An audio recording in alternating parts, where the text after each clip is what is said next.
Hi, hello. Welcome to the episode of Isaiah's Newsstand. It's your host, Isaiah Edwards. The date is March the 1st, 2025. Hopefully, this episode finds you well, in good spirits, and high hopes. As for me, I'm doing pretty good. I woke up today nice and early. Still feeling a tad under, but overall manageable. We went straight to the laundromat, which was kind of a bummer because everyone went straight to the laundromat apparently today. So it was very busy. I had to wait a bit to even get started on laundry. But overall, I got it all done within a reasonable time. After that, we went to the gym. Gym went well. I feel like I'm really getting my energy, back. Not quite 100%, but overall, I really wasn't hindered today at all. So that was good. No, like, I can't breathe, type beat. So that was good. We love that. Also, I picked up some incense. So that was nice. Went to the old Lefties, which is a tobacco shop near me. Shout out to Lefties. But yeah, overall, today was a good day. It's been a good day outside of, still feeling a little icky. So it goes. I will say the fake spring thing, that's over. It's done. No more 60s. We're back down to the 30s. I had to crank the heater back on again. So, it is what it is. But yeah, we're trying to stay warm, trying to stay toasty out here.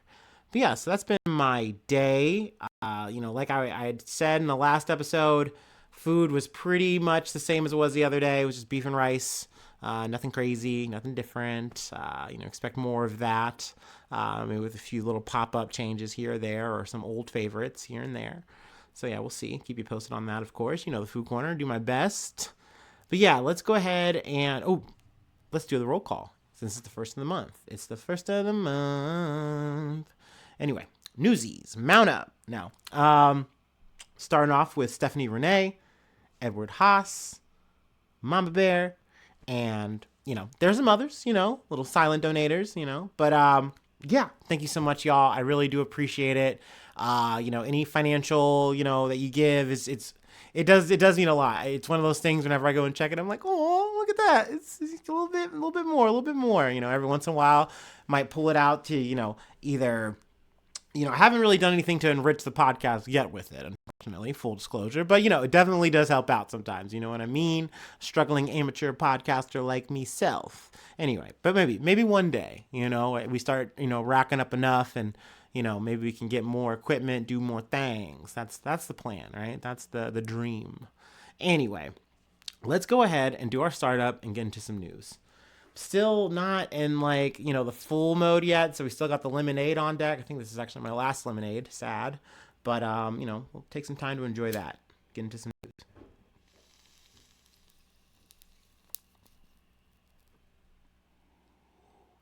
Also, if you hear any outside noises, I believe they're doing some renovations in the house behind the apartment complex. So hear any rattle clatter, whatever. I can't say the words. Anyway.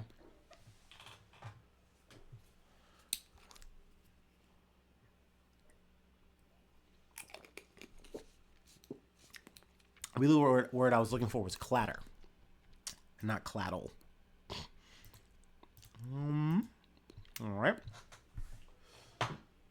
From ABC News. Measles death of unvaccinated child in Texas outbreak is first fatality in U.S. in a decade. An unvaccinated school-age child in Texas has died of measles, the first death associated with an outbreak in the western part of the state that has infected more than 100 people. Lubbock City spokesperson Lauren Adams confirmed the death to ABC News on Wednesday. In a press release, the Texas Department of State Health Services, or the DSHS, said the child was hospitalized in the northern city of Lubbock last week and tested positive for measles. As of Wednesday, 124 cases of measles have been confirmed associated with the outbreak, according to data from DSHS. Almost all of the cases are unvaccinated individuals or individuals whose vaccination status is unknown, and 18 people have been hospitalized so far, DSHS said. Children and teenagers between the ages of 5 and 17 make up the majority of cases, with 62 followed by 39 cases among children ages 4 and under. The outbreak began in Gaines County, which has become the epicenter, with 80 cases confirmed among residents, according to DSHS. So, definitely a big relevant update that I wanted to hit on in terms of just coming out of Texas with the measles and everything. It's very sad because it does feel like these things could be, it could have been prevented. But, if the parents are like, nope, I'm not vaccinating my kid, that's not what we do.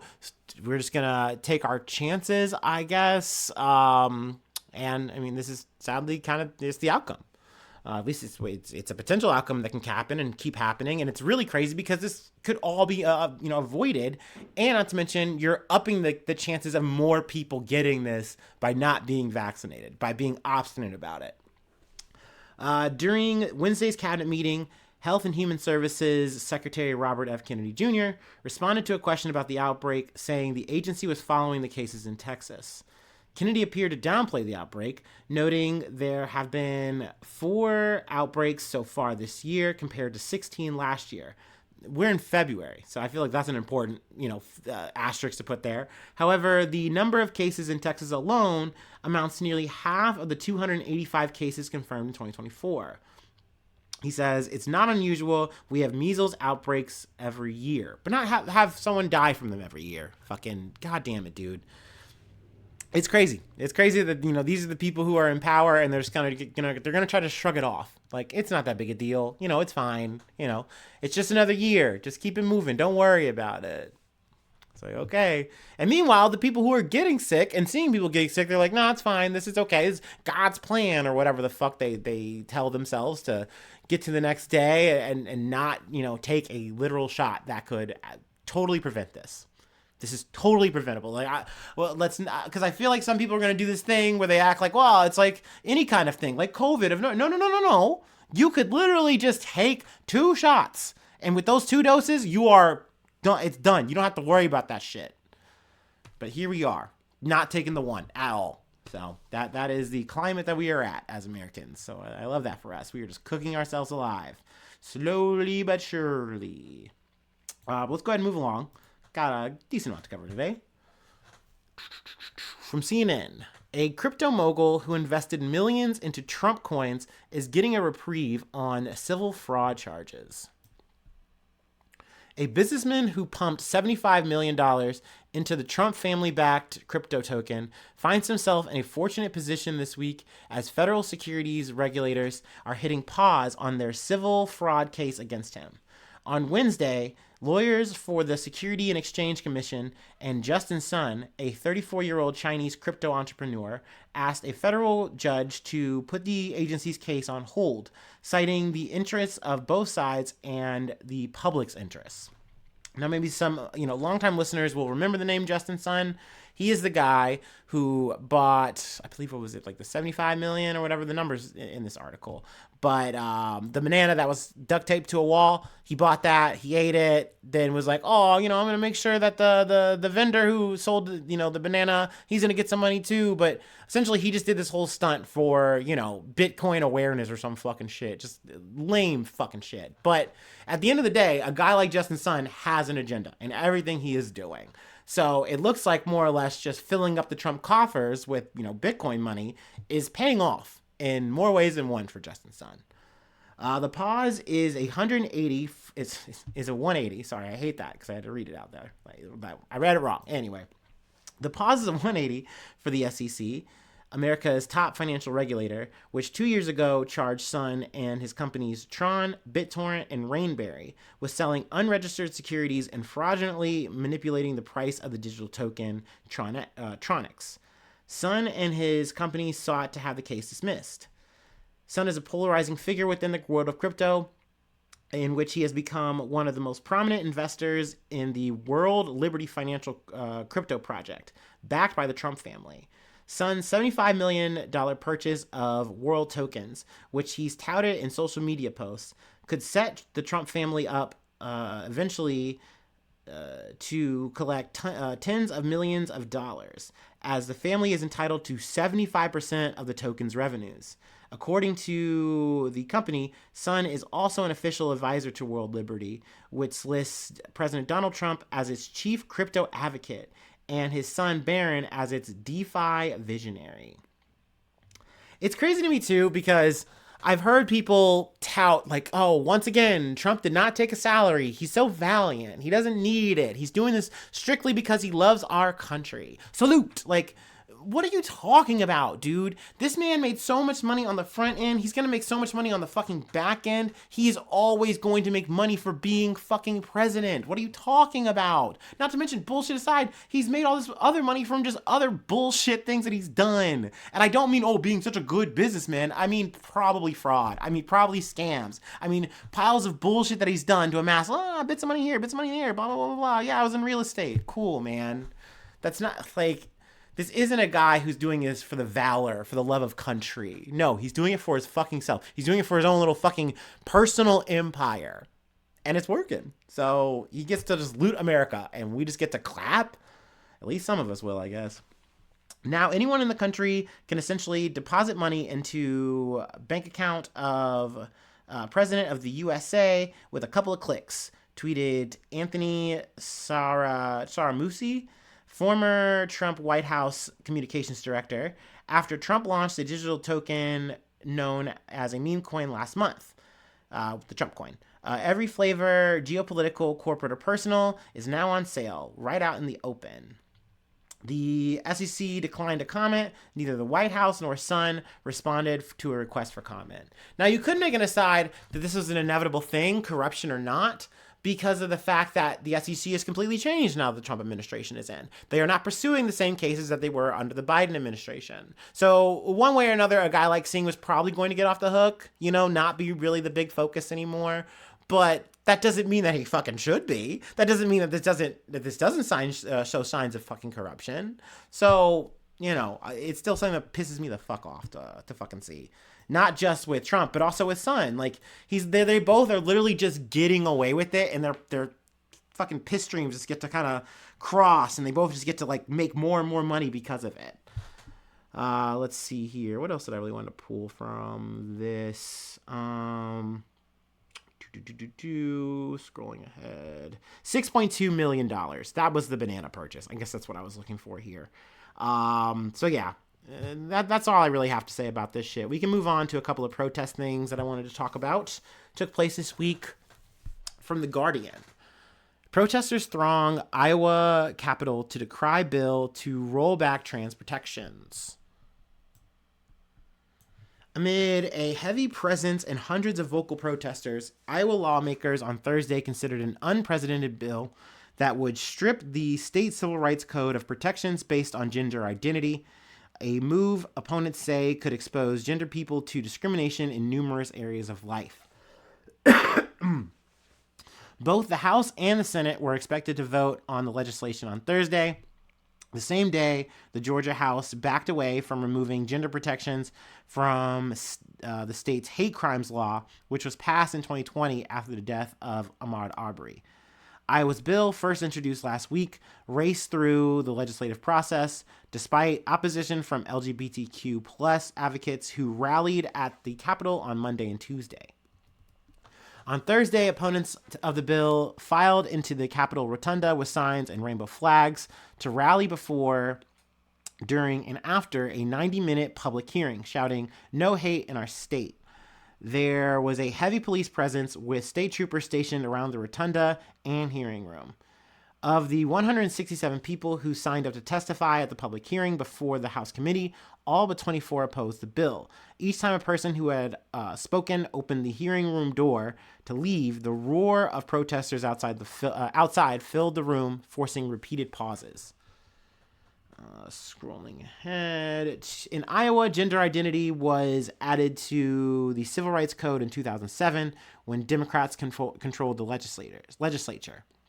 If removed, Iowa would be the first state to undo explicit non-discrimination protections based on gender identity, said Logan Casey, director of policy research at the Movement Advancement Project. Now, the Republican retort to this is like, hey, we are trying to, more or less common sense, stick to this biology. And their main, flagstones that they're trying to protect are bathrooms, sports, all that shit. It's the same fucking rabble that they keep saying. But they're saying that they need to now take away trans people's civil rights to do that.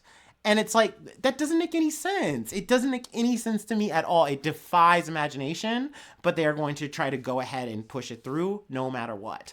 And they're thinking with that logic that they're saying, hey, that's all we're doing. But in reality, no, you are targeting these people. You are saying, hey, it's okay to talk to them, to treat them however you fucking want. Because the way that they are viewing their life is not aligned with a normal person. So you can just hop, skip, and jump civil rights for them. Don't worry about it. Pish, posh, bagosh. And it's like, no, these are people. Trans rights are human rights. It's just that simple. You can spare me the whole long talk about fucking biology and how you're icked or you're scared or confused or whatever. Fuck that. Fuck you if you have a problem with it.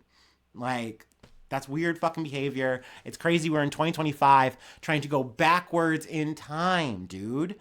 Like when something that we're talking about when it comes to civil rights is a fucking thing that we are fighting over. What are we doing? Like, what are we doing as a modern society? It baffles and boggles my mind. Now, I believe that they're going to be coming back, with the outcome of this bill and, what's going to come of it next week, I believe. So if I hear anything, I'll be back to update on this.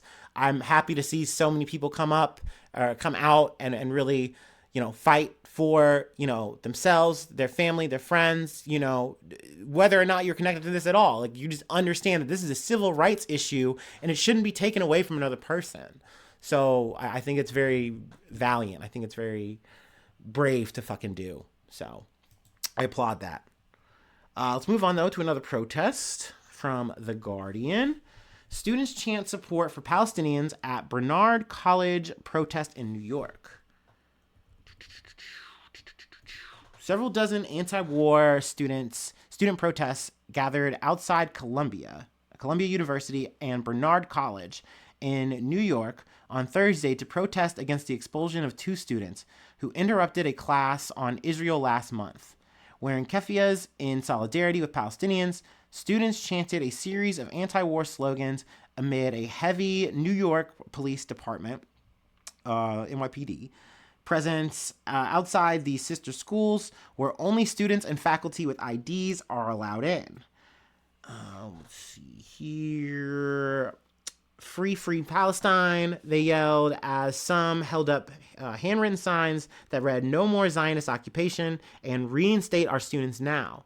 Others yelled, "Don't cross the picket line. We must honor Palestine. Students, you will rise. Gaza is by your side." Thursday's protest came after a sit-in by anti-war students at Bernard College building on Wednesday evening to protest against two students' expulsion.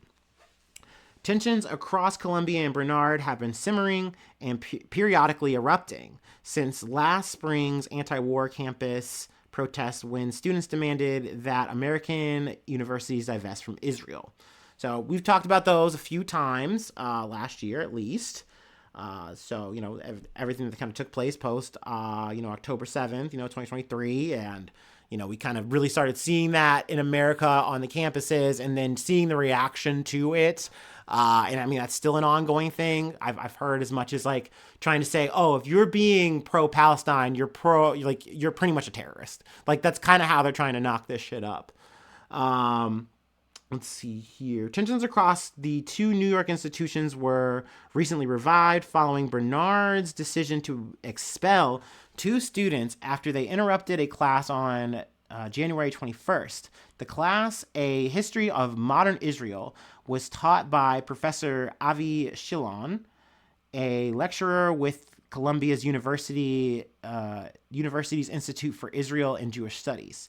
As of Thursday afternoon, more than 116,600 people had signed a letter urging Bernard College to reinstate the expelled students. Outside the gates of Bernard College, one student held up a handwritten sign that said, "There are no universities left in Gaza.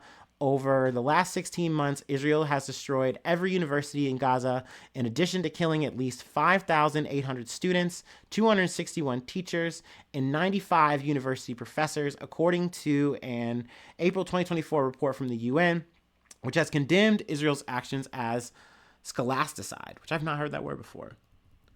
About 10 student counter-protesters gathered from Columbia and Bernard students protesting the Israel's war on Gaza. One student with the shirt bearing the slogan "Fuck Hamas, I stand with Israel" started playing Israeli music, with others waving an Israeli and IDF flag. Another student wore a white hoodie with the words "Columbia University students supporting Israel." One man who appeared unaffiliated with the students approached the anti-war student protesters holding what looked like a pager, saying, "Who wants a fucking pager?" An apparent reference to the pager and walkie-talkie attacks across Lebanon last September, which killed at least 20 people and injured nearly 3,000 others. The Lebanese government and Hezbollah have blamed Israel for the attacks.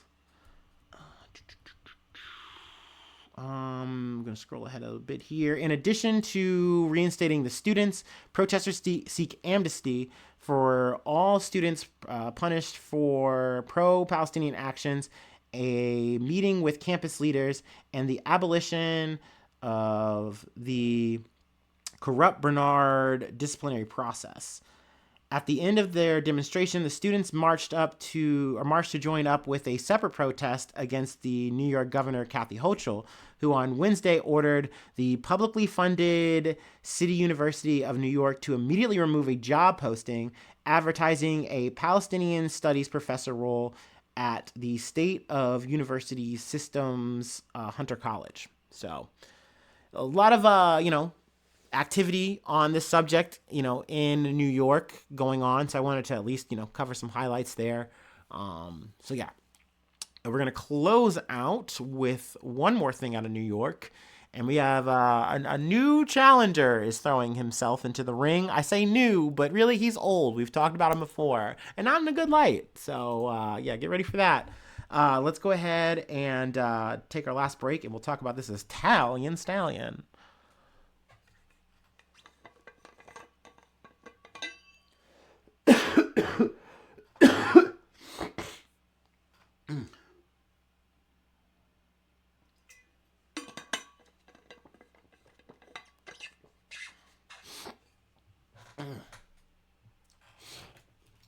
Excuse me.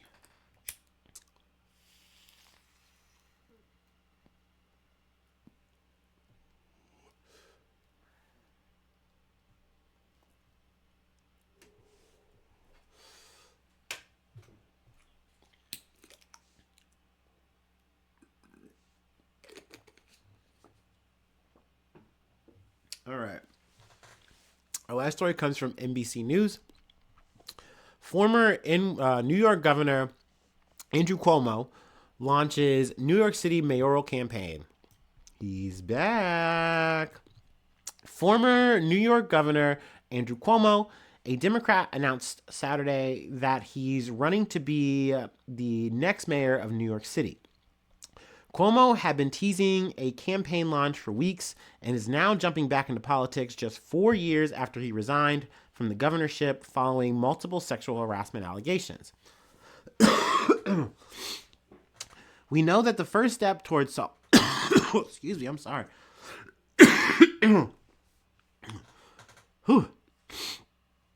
We know that the first steps towards solving a problem is having the strength, having the courage to recognize it.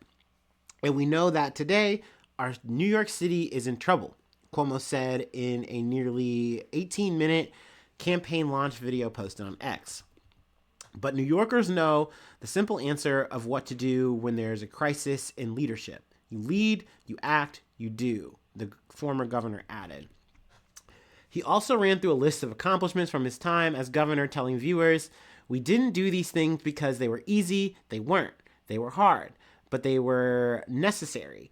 And today it is necessary to launch a bold action plan to New York City around to save our city.